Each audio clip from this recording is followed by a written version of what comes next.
Good morning बच्चों।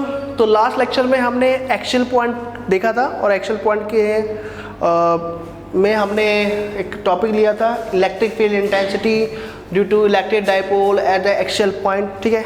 और हमने डायग्राम बना लिया था डिस्टेंस के लिए। अब हम उसको कंटिन्यू करेंगे डेरिवेशन को और देखते हैं वो क्या है।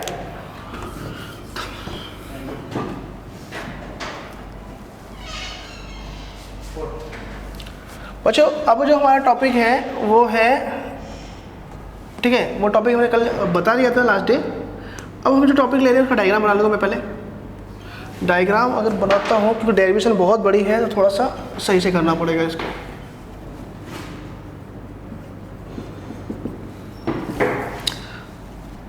ओके, तो हमारे पास क्या था, एक डायग्राम था। ये मेरे पास माइनस क्यू था और ये मेरे पास प्लस क्यू था, ठीक है। ये पॉइंट और ये पॉइंट, ये ए है, ये बी है, ये सेंटर है और इस लोकेशन से इस लोकेशन की डिस्टेंस ए है और ये भी हमारे पास ए ही थी और ये पॉइंट बी है, ठीक है। हो गया। इस पॉइंट से जहाँ जिस पॉइंट में मेरे को इंटेंसिटी निकालनी है ये पॉइंट था पी पॉइंट और इसे हमने क्यू नोट कंसिडर कर लिया था, ठीक है। हो गया। नेक्स्ट मैंने बोला कि ये डिस्टेंस जो है वो r माइनस ए है और ये जो डिस्टेंस है वो r प्लस ए है, ठीक है बच्चों। इतना आ गया था सवाल। अच्छा, अब मुझे जो कैलकुलेट करना है तो मैं क्या कर रहा हूँ, थ्योरेटिकल लिख लेंगे।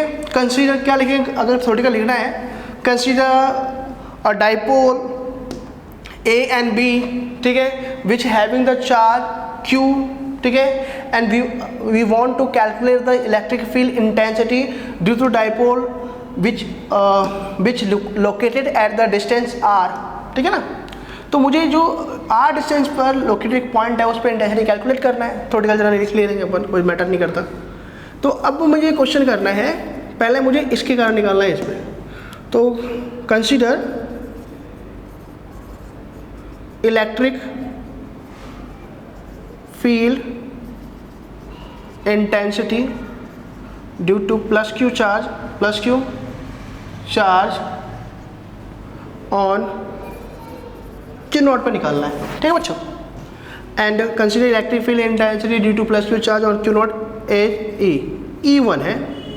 देन E1 जो होगा वो क्या होगा, सिंस E का जो फॉर्मूला होता है वो होता है KQ अपॉन में R²। Q क्या है बच्चों, तो Q है सोर्स चार्ज, R क्या है, सोर्स चार्ज है टच चार्ज के बीच की डिस्टेंस।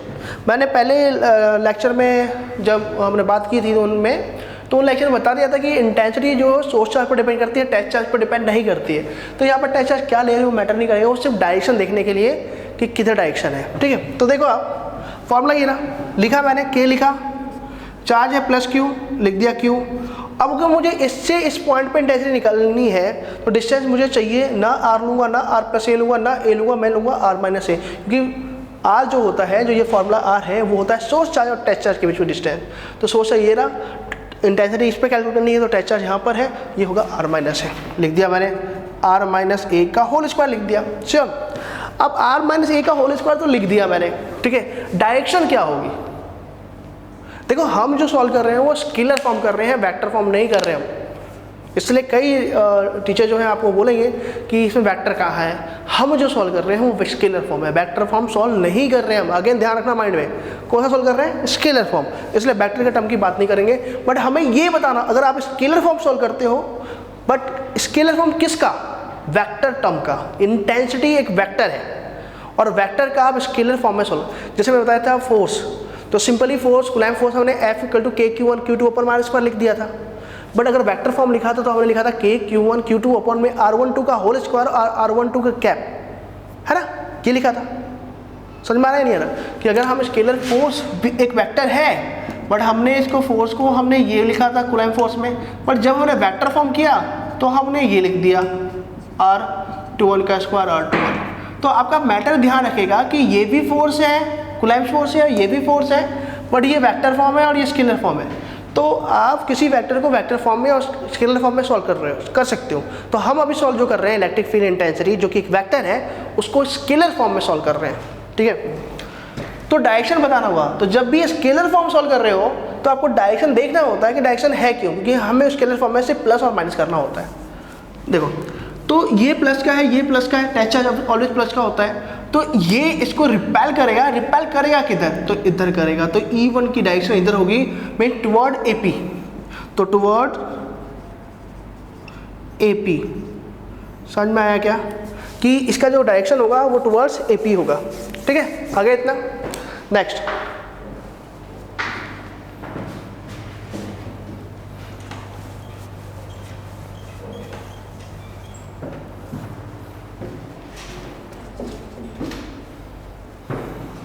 अब जो हम बात कर रहे हैं वो हमारे पास है,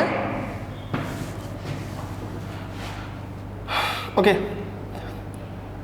consider electric field intensity, electric field intensity due to minus Q charge on Q0 is E2। Means अब हम कंसिडर कर रहे हैं कि ये माइनस Q चार्ज जो है वो Q0 लगाएगा। तो मेरे को डाइपोल से निकालना था, तो उस डाइपोल में 2 चार्ज हैं, तो उन दोनों का इंडिविजुअली निकालूंगा, तो मैंने इसका निकाल लिया।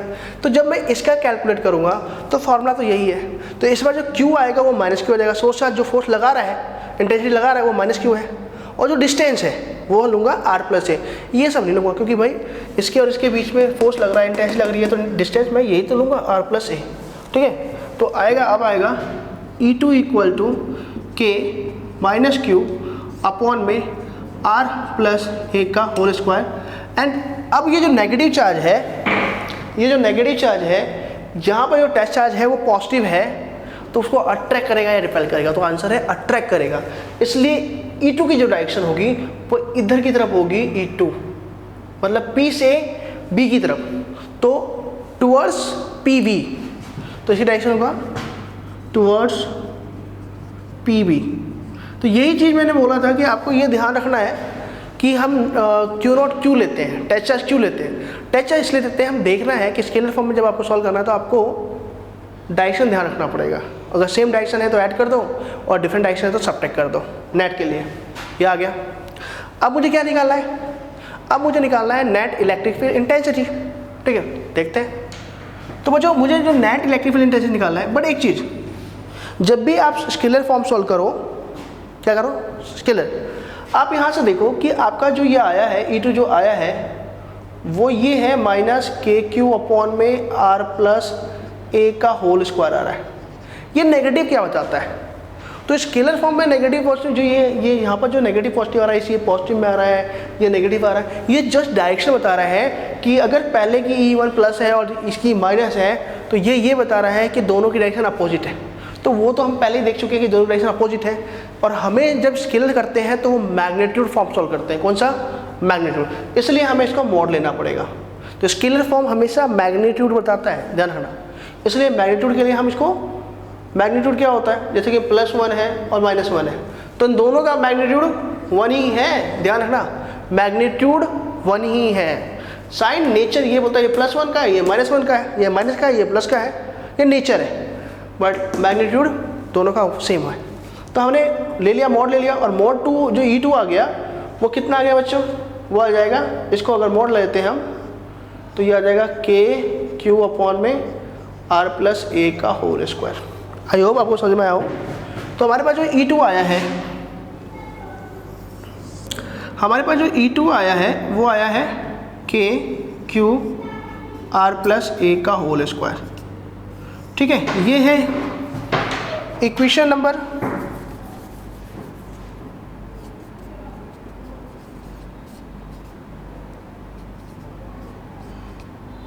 ये है क्वेश्चन नंबर 1, ठीक है, और ये है क्वेश्चन नंबर 2। तो नेट जो इलेक्ट्रिक फील्ड आएगा, net electric field on point P, E लिखा।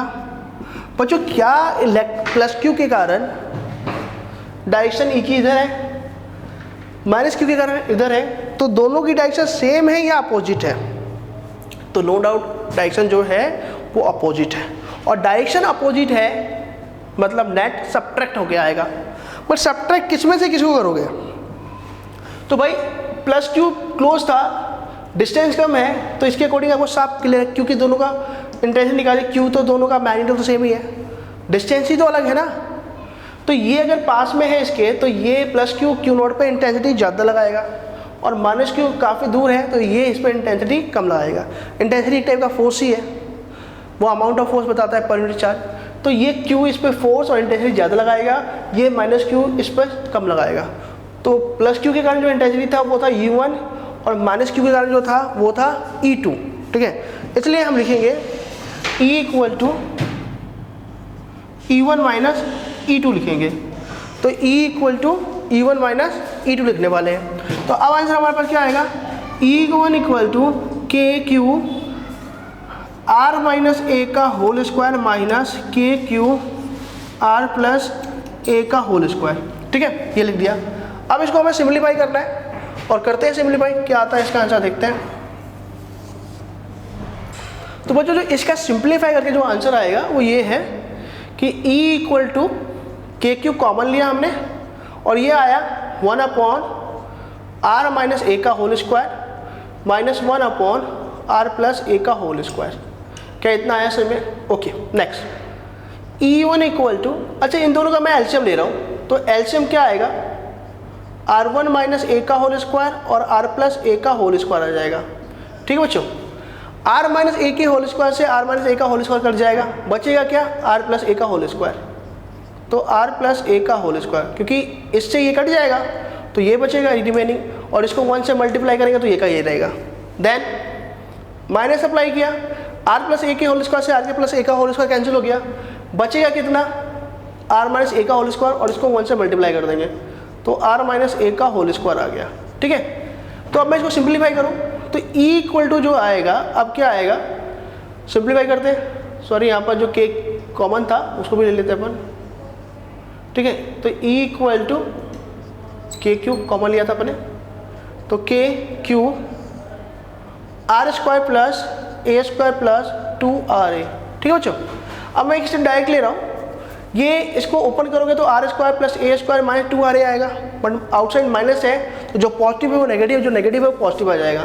तो माइनस का आर स्क्वायर माइनस का ए स्क्वायर और प्लस का 2RA आ जाएगा, और यहाँ पर आ जाएगा मुझे, ये देखो ये क्या है? a माइनस बी और a प्लस बी, तो a square minus B square, साथ में स्क्वायर भी है, तो ये जो टोटल टर्म है ना इसको हम लिखेंगे R square minus A square का होल स्क्वायर, ठीक है। साइड में मैं लिख देता हूँ कि r माइनस ए का होल स्क्वायर और r प्लस ए का होल स्क्वायर जो है वो आपका क्या है?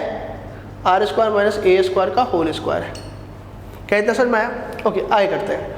तो आर स्क्वायर से R square cancel, A square से ए स्क्वायर कैंसिल, 2RA क्या हो जाएगा? 4RA।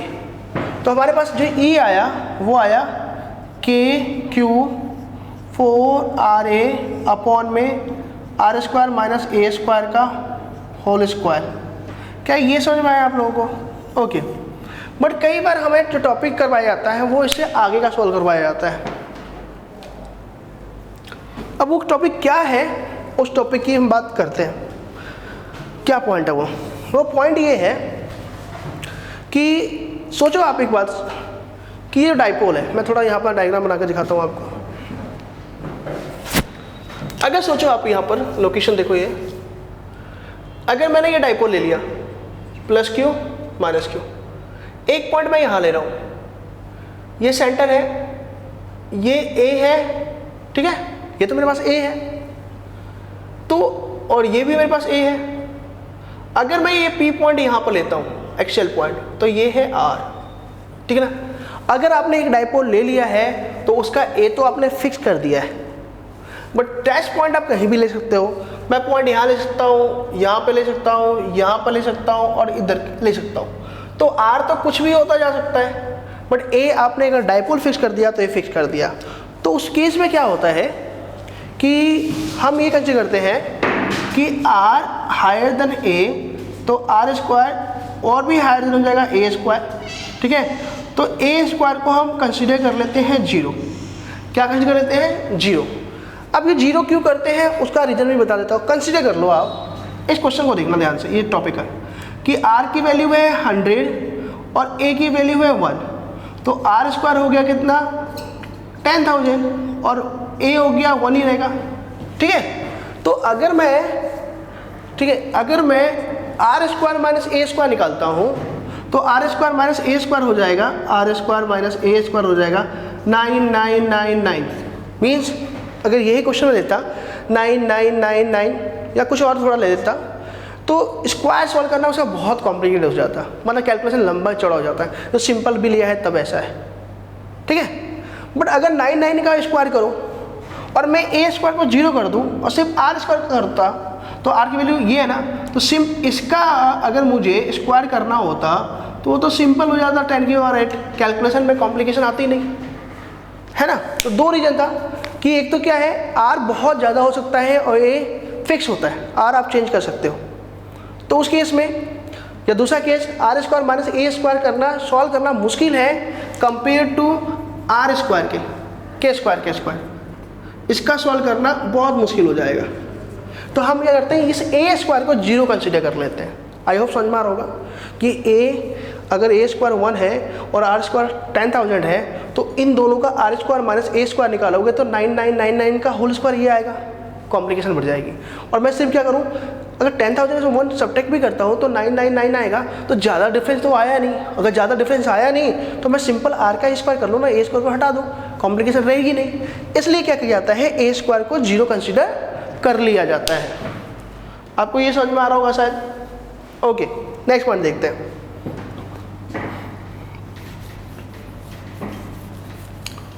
ओके बच्चों, तो यहाँ तक क्लियर है आपका। और आगे अगर मैं बात करता हूँ तो देखो अब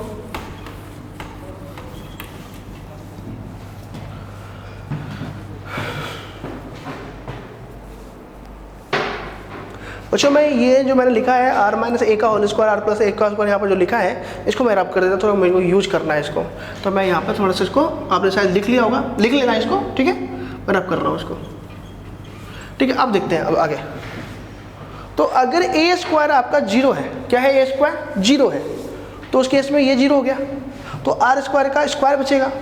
तो उस केस में ई क्या बचेगा, तो ई बचेगा, वो बचेगा के क्यू 4 आर ए आर की पावर 4। देखो ए स्क्वायर 0 हो गया, आर के स्क्वायर का स्क्वायर है तो ये हो जाएगा कितना, आर की पावर 4 हो जाएगा। और ये के क्यू और ये इंटू में 4 आर ए। क्या आर से आर ए कट जाएगा, बिल्कुल कटेगा। तो ई इक्वल टू आएगा के क्यू 4 ए अपॉन में आर क्यू। बच्चों क्या मैं इसको लिख सकता हूँ, के क्यू इस 4 को 2 इंटू 2a इंटू 2 लिख सकता हूँ क्या 4 को मैं 2 इंटू, कई सारे बोलेंगे सर 2a इंटू 2 क्यों लिख दिया। अरे 4 को सिंपल लिख सकता, 2 इंटू 2 लिख सकता था ना। तो मैं 4a को क्या लिख सकता हूँ, 2a इंटू 2 लिख सकता हूँ अपॉन में आर क्यू। तो बच्चों ऐसा कर क्यों रहा हूँ, कई बार ये जो इंटेंसिटी है, ठीक है ना, एक तो आंसर यहाँ तक आ गया हमारा इंटेंसिटी। कई बार जो इंटेंसिटी है वो इंटेंसिटी पूछी जाती है डाइपोल मोमेंट के फॉर्म में। ठीक है, और इसका जो इलेक्ट्रिक डाइपोल मोमेंट होगा आपको पता होना चाहिए कि इसका अगर इलेक्ट्रिक डाइपोल मोमेंट करो तो P इक्वल टू होता है क्या, एक चार्ज की वैल्यू Q और दोनों के बीच की डिस्टेंस कितनी है, a 2a है ना, तो 2a। तो अगर इस डायग्राम की बात करता हूँ तो उसका डाइपोल मोमेंट होता है P equal to Q into 2a। तो क्या आपको मिल रहा है Q इंटू 2a, तो Q इंटू 2a क्या हो जाएगा P, तो E इक्वल टू हो जाएगा K, ये P हो गया, P इंटू 2 अपॉन में आर क्यू। तो E हो गया मेरे पास 2kp अपॉन में आर क्यू, ये हो गया कन्फर्म। वेक्टर फॉर्म पूछता है तो आर कैप लगा दो बस, और कोई दिक्कत नहीं है। तो ये R4 हो जाएगा, आर कैप लगा दो, ऐसे दिक्कत नहीं आएगा। ये मैं स्केलर फॉर्म में बता रहा हूँ, जब इसको हम वेक्टर फॉर्म में बताएंगे तो मैं बता दूंगा कि सिर्फ करना क्या है इसको। आई होप आपको ये समझ में आया होगा। ठीक है, ये सिर्फ स्केलर फॉर्म में है, वेक्टर फॉर्म में थोड़ा सा चेंज होगा, वो मैं बता दूंगा मैं। ठीक है, ओके। अब हम बात कर रहे हैं, एक बार आप इसको देख लो फिर और आगे के पॉइंट की हम बात करेंगे।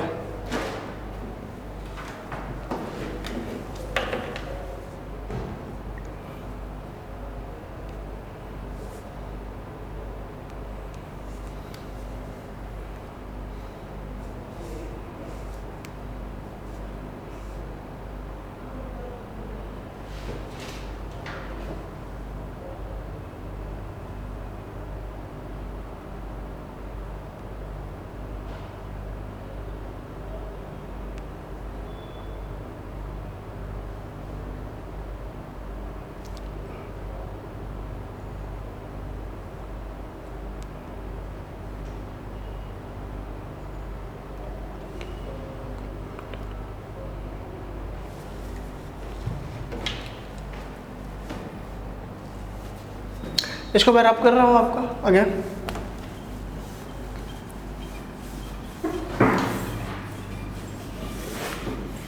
टाइम कितना हुआ? 20 मिनट करेक्शन, 10 मिनट और। चलिए बच्चों, इसके बाद मुझे एक पॉइंट और समझा रहा है, उस पॉइंट की बात कर लेते हैं।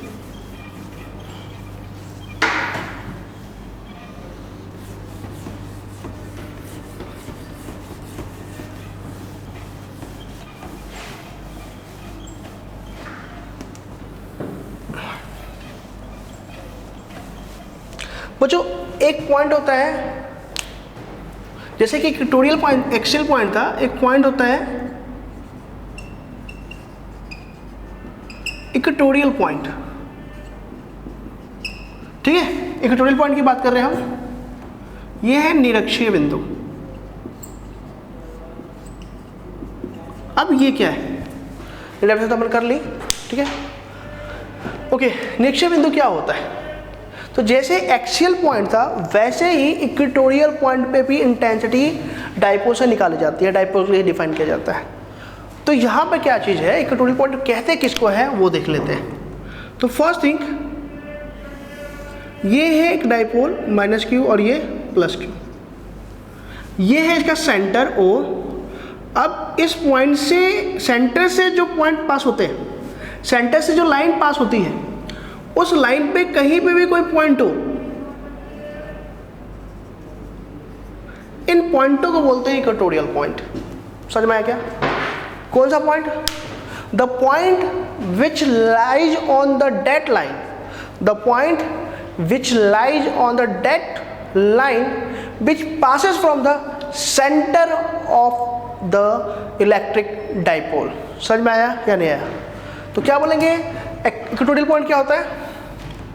Equatorial point are the those points which lies on that line or axis which passes from center of electric dipole. ठीक है बच्चों, तो आपको समझ में आ गया होगा कि इलेक्ट्रिक डाइपोल क्या है। सिर्फ सेंटर मतलब ये जितनी डिस्टेंस ये होगी उतनी डिस्टेंस ये है, ये था ना हो, ये है ए, तो ये भी ए ही होगी। समझ में आया? कंफर्म? तो दो इलेक्ट्रिक डाइपोल का जो सेंटर पॉइंट है उससे जो लाइन पास होती है, इलेक्ट्रिक डाइपोल का जो सेंटर पॉइंट है उससे जो लाइन पास होती है, उन पॉइंटों पे अगर कहीं पर भी कोई पॉइंट है तो उन पॉइंटों को हम बोलते हैं इक्वेटोरियल पॉइंट। क्या बोलते हैं बच्चों? Equatorial point. समझ में आ रहा है क्या? ओके, टाइम कितना हुआ? 25। ओके, टाइम है अपने पास। तो आई होप आपको इक्वेटोरियल पॉइंट समझ में आया। तो what is the equatorial point? The point which lies on the dead line or the axis which passes from the center of electrodipole means निरक्षीय बिंदु वो बिंदु होता है जो द्विध्रुव के केंद्र से पास होने वाले अक्ष पर होता है। तो निरक्षीय बिंदु क्या होता है? निरक्षीय बिंदु वह बिंदु होते हैं जो द्विध्रुव के केंद्र से पास होने वाली रेखा या अक्ष पर होते हैं। ठीक है, तो दोनों हिंदी इंग्लिश मीडियम दोनों में डेफिनेशन बता दी मैंने। अब हमें एक डेफिनेशन करना है और डेफिनेशन में हम देखते हैं, अगर होता है तो ठीक है, नहीं तो उसे कंटिन्यू नेक्स्ट लेक्चर में भी करेंगे।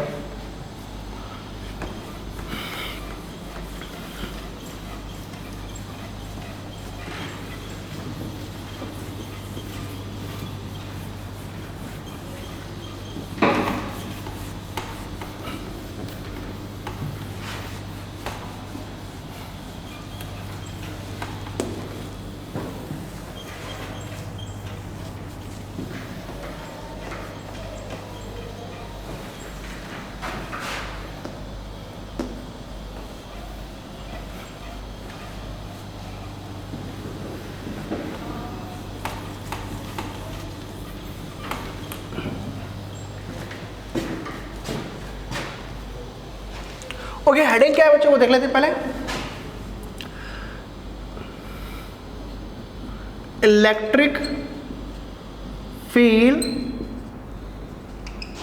Intensity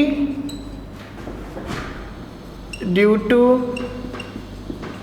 electric dipole at equatorial points. ये हमारी हेडिंग है टॉपिक की, ठीक है। हिंदी में क्या है इसका अर्थ? निरक्षीय बिंदु पर द्विध्रुव के कारण विद्युत क्षेत्र की तीव्रता, विद्युत क्षेत्र की तीव्रता। तो पहले हम डायग्राम बना लेते हैं, फिर नेक्स्ट टॉपिक की बात करेंगे। सबसे पहले हमने क्या किया, निरक्षीय बिंदु। तो पहले हमने एक ले लिया माइनस क्यू और ये ले लिया हमने प्लस क्यू, ठीक है। तो हमारे पास है माइनस क्यू प्लस क्यू, ठीक है बच्चों। ये है इसका केंद्र, तो नो डाउट ये होगा हमारा ए,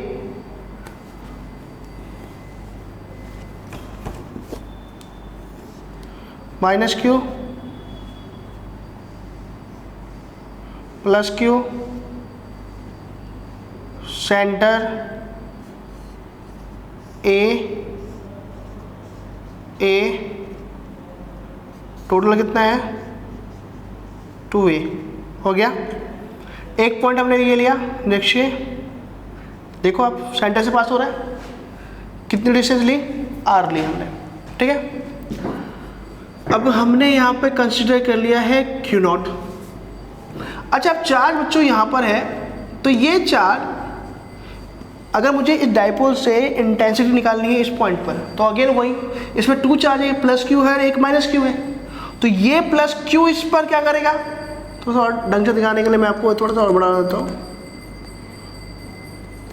ये चार्ज इस पर क्या करेगा, फोर्स अप्लाई करेगा, अट्रैक्ट करेगा या रिपेल करेगा, नो डाउट रिपेल करेगा। तो रिपेल जो करेगा वो ऐसे करेगा, इधर की तरफ फोर्स लगाएगा। क्या आपको समझ में आया? रिपेल के लिए कोई डाउट नहीं है। चलो अब नेक्स्ट पॉइंट ये हो गया। अच्छा मुझे ये बताओ कि ये डिस्टेंस r है, इस पॉइंट से इस पॉइंट तक ये डिस्टेंस r है और ये a है, तो ये डिस्टेंस कितनी हुई, r² प्लस a², क्योंकि ये एंगल 90 है, पाइथागोरस थोड़ा, ठीक है। ये नेगेटिव चार्ज है, ये टेस्ट चार्ज जो होता है वो पॉजिटिव कंसीडर करते हैं। ये आपको टेस्ट चार्ज गिवन नहीं होगा, बट हम क्यों कंसीडर करते हैं, डायरेक्शन देखने के लिए, डायरेक्शन किधर होने वाला है, इंटेंसिटी की डायरेक्शन। तो अब मैं इसकी जो डायरेक्शन लूँगा वो, ठीक है, ये डिस्टेंस ले ली मैंने, अगेन ये तो वही होने वाला है √r² प्लस a², कि ये भी 90 है, ये भी a है, ये r है, तो हो गया। बट ये जो है ये अट्रैक्ट करेगा या रिपेल करेगा, तो आंसर है ये अट्रैक्ट करेगा। तो जैसे इसने इस पर फोर्स इधर लगाया था, ये इस पर फोर्स इधर लगाएगा ना, फोर्स ऐसे लगेगा। क्या इतना समझ में आया? ये एंगल थीटा है, तो ये एंगल भी थीटा होने वाला है, समझ में आया? अब इसको हम आगे सॉल्व कैसे करेंगे, वही पॉइंट है आप हमारा, कि इसको अगर मुझे आगे सॉल्व करना है तो मैं कैसे करूँगा सॉल्व। तो बच्चों इलेक्ट्रिक फील्ड इंटेंसिटी क्या होती है, ये स्केलर होता है या वेक्टर होता है, तो आंसर है वेक्टर होता है।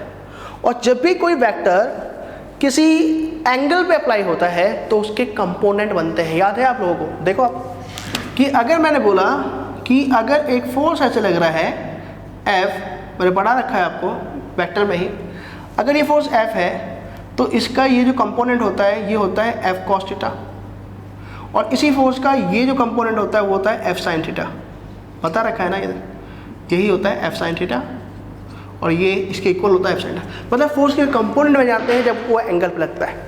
आप इधर देखो मैंने क्या कर रखा है, यहाँ से ये मैंने पार्ट बना रखा है, तो अगर ये थीटा है तो ये भी थीटा ही होगा। बच्चों मुझे ये बताओ कि ये जो इंटेंसिटी ये इस पर लगाएगा, कंसीडर कर लिया कि ये इस पर इस डायरेक्शन में E1 लगा रहा है और ये E1 क्या है, वेक्टर है, तो क्या इस E1 का कंपोनेंट नहीं बनेगा? देखो E1 इधर लग रहा है, इधर लग रहा है E1, ये y एक्सेस है,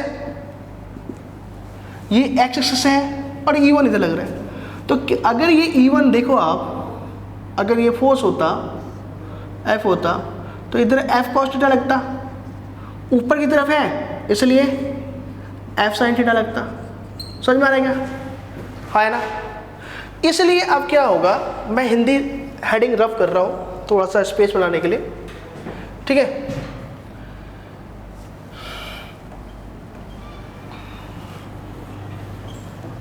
तो ये बच्चों, ये जो है ये E है, तो अब इस साइड जो लगेगा वो लगेगा E1 sin थीटा, और इस साइड लगेगा E1 cos थीटा। E1 क्या है? प्लस Q के कारण Q नॉट पे इंटेंसिटी हो गया। अच्छा, ये जो है प्लस माइनस Q, ये भी तो Q नॉट पे इंटेंसिटी लगा रहा था, वो कितना लगा रहा है? इधर लगा रहा है। तो बच्चों अगर ये थीटा है, सोचो अगर ये थीटा है तो क्या ये एंगल थीटा नहीं होगा? बिल्कुल, इस लाइन और इस लाइन के बीच में थीटा ही होगा। हो गया। तो अब क्या मतलब निकला? अब मतलब ये निकला कि देखो एक फोर्स E1 इधर लगा था, तो हम ये कंसीडर कर रहे हैं कि ये माइनस Q जो इस प्लस Q पर इंटेंसिटी लगा रहा है वो इधर की तरफ E2 लगा रहा है। किधर लगा रहा है? इधर की तरफ E2 लगा रहा है। अब जो E2 लगेगा क्या वो ऐसे लग रहा है क्या? सही है। और वो एंगल कितना बना रहा है बच्चों? तो वो एंगल बना रहा है थीटा, ठीक है। तो कुछ ऐसा है, E1 E2 इधर लग रहा है और ये एंगल है थीटा। तो मुझे बताओ इसके फिर कंपोनेंट बनेंगे नहीं बनेंगे? बनेंगे। इस पे बनेगा E2 cos थीटा, और ये जो सामने वाली साइड है इस पे बनेगा E2 sin थीटा। तो ये साइड यही होती है, तो E2 sin theta. I hope समझ में आया होगा। तो इस वाली ही लाइन पर, ये जो डॉटेड लाइन दिखा रहा हूं मैं, इस लाइन पे एक तो E1 साइड ऊपर लगा था, इधर की तरफ लगेगा E2 sin थीटा आ गया, और इसी पे लगेगा E2 cos थीटा।